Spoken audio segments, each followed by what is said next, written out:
I'm building a tasting menu at home and learning how to cook along the way. Today I'm testing Beer and Gruyère Croquettes by Gabriel Kreuther. I'm a filthy casual and I'm still figuring out what makes something Jason taste menu worthy. What I'm looking for in this recipe is flavor transformation. The ingredients have to become something more. So today we find out if this makes a tasting menu. As I've been testing more recipes for this tasting menu, it's kind of got me thinking about why I want to actually do this in the first place. And I think it really comes down to two things. First, I want to know if I'm actually a good cook or if I've just gotten really good at following recipes. For a long time, my approach was simple. Find recipes I liked and try to execute them as well as I could. But eventually I started to ask myself, does that actually make you a good cook? All right, so our first hurdle is making sure this Guinness does not overflow. Oh boy. So this recipe called for a dark beer, and I'm not a beer guy. I'm more of a wine/gin guy. So the couple people I talked to, i.e., I'll call it out, my brother-in-law, said that Guinness would be the recommendation.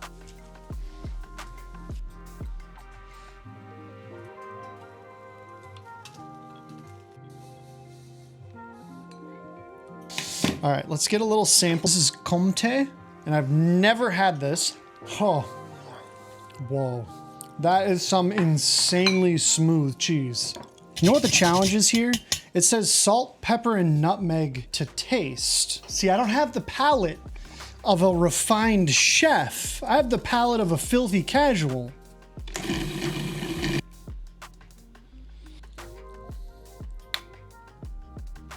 I'm having this recipe and it calls for 1 egg. So I need to take 28 grams.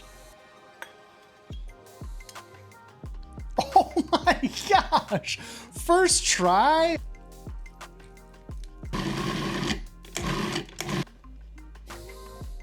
Let's give it one last taste. Let's see where we're at. We're trending a little bland.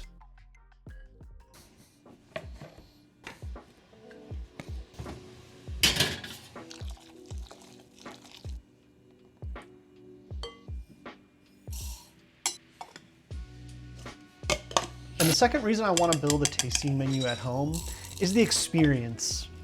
I love the idea of creating that atmosphere for my family and friends where the night starts a little reserved and by the end you can hear the laughter from across the room. And for those moments when someone takes the first bite of a course and just pauses, just takes it in.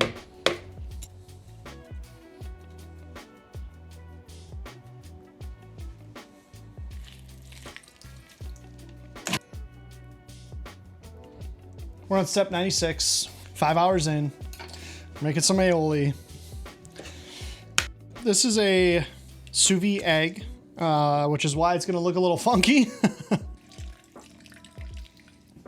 So we're gonna go in with like a, honestly, I think we want a really harissa forward here. So I'm gonna not be shy with this.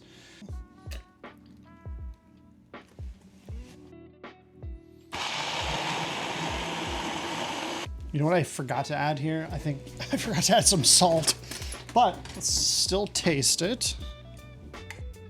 Whoa. Oh my gosh, that's a pop of, I'm gonna be honest, I think it's mostly garlic. Yeah, definitely needs salt. I honestly think we could go for a little more harissa. I think with the potato, the caramelized onion, the little bit of Gruyere, I think this pop of flavor is gonna be insane.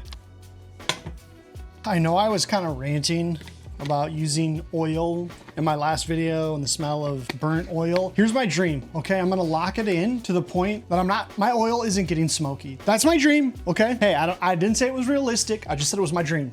In the wise words of Tiesto, let's get down to business. Here's the flow. Here's the flow. A little bit of panko down. See this? I got my wet hand here. So we're gonna go in with our wet hand. We're gonna get that down. Oh my Yeah, we're at the perfect BAC right now. So we go on with a little bit of panko to make this manageable.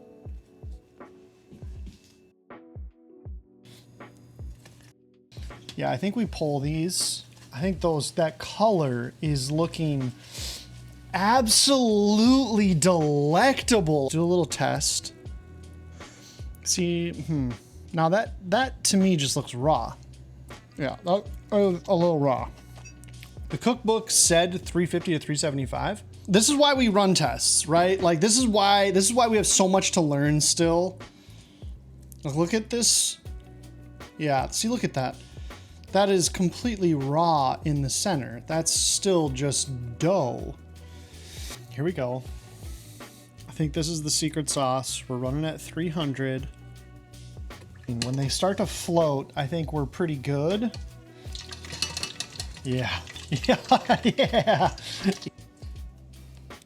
So again, we're back to my least favorite part, which is plating. Yeah, that feels like the right amount. Couple blops. Do we want to put this on the tasting menu? Let's give it a shot. Oh my goodness. You got this like really crispy exterior with then like this incredibly soft, gooey, cheesy center. The harissa aioli is so good. I don't know. Like if I was served this at a tasting menu, would I be like, would I feel like this is fully transformed? I don't know. Honestly, I think this might be a maybe. Like it's good, it's delicious. Don't get me wrong, okay? Hey, don't get me wrong. It is delicious. I just don't know if it's tasting menu delicious. Honestly, this is kind of a tough one. I think this one might be a maybe for me.